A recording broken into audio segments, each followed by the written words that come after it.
l'éditorial. Tout en reconnaissant que l'actuelle épidémie constitue une menace pour tous les pays, sous quelque tropique qu'ils se trouvent, on ne voit les organisations internationales faire aucun geste à notre égard. Il ne s'agit pas de l'aide appelée couramment chez nous sinistrée, sous forme alimentaire ou autres ressources d'urgence, comme après le passage d'un puissant cyclone qui nous est traditionnellement attribué.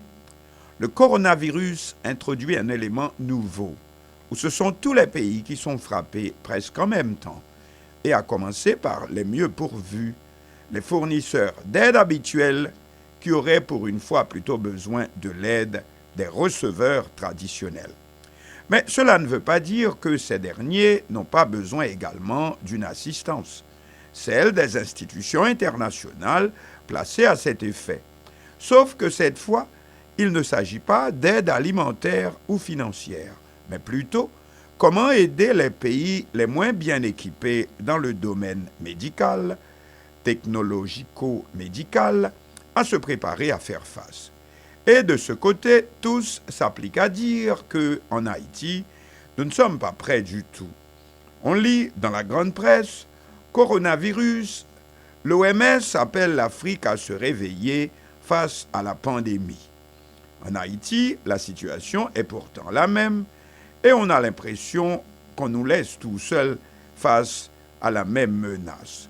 On lit encore, même si l'Afrique reste encore peu touchée, l'Organisation mondiale de la santé a appelé le continent à se réveiller et à se préparer au pire.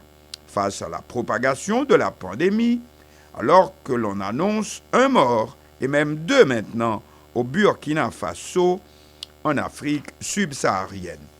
En Haïti, non seulement nos établissements hospitaliers ne sont pas équipés en conséquence, mais nous manquons aussi d'un personnel assez expérimenté, au point que les quelques-uns sur place tendent plutôt à se révolter par peur d'une épidémie qui reste aussi mystérieuse pour eux qu'elle l'est pour le commun des mortels. Panique ou manque de conscience professionnelle, ce sont encore des personnels médicaux qui auraient dirigé des voisins à attaquer le professeur de l'université du roi Christophe de Limonade, au nord du pays, qui avait invité lui-même à être testé pour le virus. Hors conclusion, le résultat est négatif. Outre que nous avons en Haïti plusieurs hôpitaux, ou du moins établissements hospitaliers importants, à Port-au-Prince, à Jacmel, au Gonaïves, etc., construits ou rénovés au lendemain du séisme qui a frappé cruellement notre pays en janvier 2010, mais qui ne peuvent pas être utilisés à leur juste valeur par manque d'un personnel adéquat.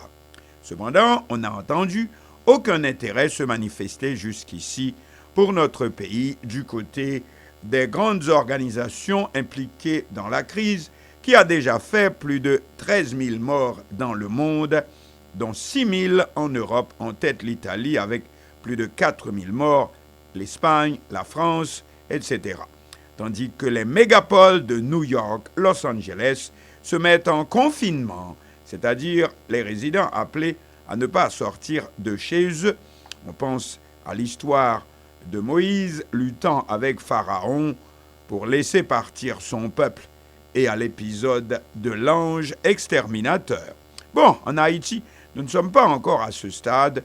La population vague jusqu'ici assez librement à ses occupations, mais on se sent peut-être plus qu'ailleurs sous une épée de Damoclès parce que l'épidémie mettrait-elle totalement les pieds chez nous que ce serait une hécatombe encore plus qu'ailleurs et qu'on ose se l'imaginer.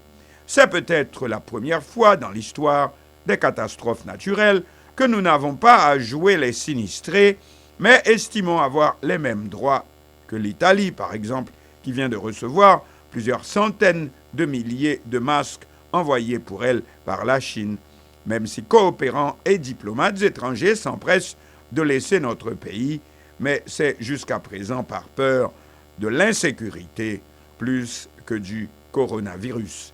Cependant, Est-ce une raison pour les grandes institutions internationales pour barrer le nom d'Haïti de leur liste?